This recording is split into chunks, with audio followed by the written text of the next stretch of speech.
So as the masajid have been taken away from us, even if temporarily, it's dawned upon us how special those places are. But we also have our homes. And what you want to do with your house is turn it into, as much as possible, a place of praise. The Prophet ﷺ, he said, don't turn your homes into graveyards. So always leave some share of your salah, some share of your prayers for the house, even if you pray the congregational prayers in the masjid, so that your homes can also be places of barakah, places of blessing, places of prayer.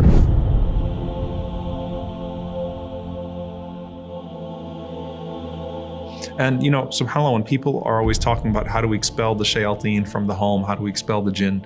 And the reality is that you invite the malaika into your home with the recitation of the Quran and with the presence of prayer and remembrance. And those things naturally would expel the opposite of them, which are the shayateen, which are the devils. And so you want to have a strong share of your prayer for the home, and you want your home to basically be like a masjid in the sense that it's a home of praise, a home where Allah subhanahu wa ta'ala is worshipped frequently.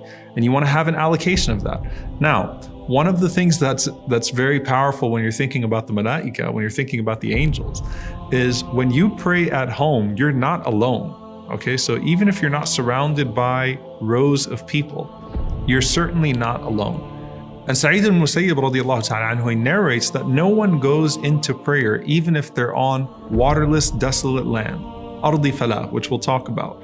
But you're praying all alone, except that an angel would pray to your right, an angel to your left, and angels would pray behind you. Amthalul jibal, angels the size of mountains are praying behind you. Can you imagine you're entering into salah, you're entering into prayer in your bedroom, in your living room, in your dining room, your office, wherever it is, and you think it's just you. And there are angels the size of mountains that are praying behind you as you're saying Allahu Akbar. Wouldn't that cause you to think a little bit more, instead of going alhamdulillah, to actually think about the way that you're reciting and to take more seriously the moment? Obviously, the most serious element of it is that you're standing before Allah subhanahu wa ta'ala. But as you're standing before Allah, you have these angels the size of mountains that are praying behind you. And there is something special to praying alone and what that denotes in terms of ikhlas, in terms of sincerity. And so you find these two hadith, one of them from Abu Sa'id al-Khudri radiallahu anhu, that the Prophet ﷺ said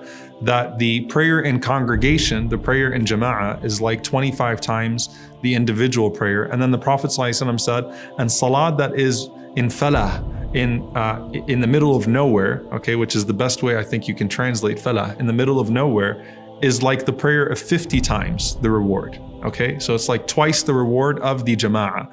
In another hadith, the Prophet ﷺ, he mentioned that يَعْجِبُ رَبُّكُمْ, your Lord is pleased with a shepherd in the mountains all by himself, who calls out the adhan, who does the iqamah, and then he does the prayer all by himself. And Allah subhanahu wa ta'ala calls the angels and he says, look at this slave of mine. Look at this one. Look at him. He's all alone. He calls the adhan, he calls the iqamah, he makes the prayer out of fear for me and love for me.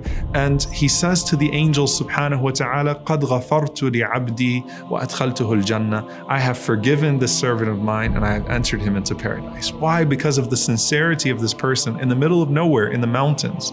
And if you haven't had the experience of calling the adhan in the mountains, do it on your next hike, inshallah ta'ala. It's really an incredible feeling. But the idea that this man is all by himself in the middle of nowhere, on the outskirts of the city, and still finds that clinging to Allah subhanahu wa ta'ala and announces themselves alone. So does that mean that instead of coming to the masjid, I'm going to drive out to the country and pray and I'll get more of the reward? No, these two ahadith are talking about a person who happens to be in the middle of nowhere, not a person who goes and seeks the middle of nowhere for that prayer. And there is an implementation of this beyond just the sincerity of praying alone and the angels that are like mountains praying with you. When you're on a journey or you're traveling and you stop at a rest area, or you're praying, in a place that's really, foreign, that's away, and you're doing that out of sincerity, and it's just you and Allah subhanahu wa ta'ala, right? It's a very profound expression of that sincerity. And Allah will not let you pray alone, but Allah subhanahu wa ta'ala will surround you with angels the size of mountains that would pray with you, and Allah would announce to another group of angels that He has forgiven you for your sins and entered you into paradise.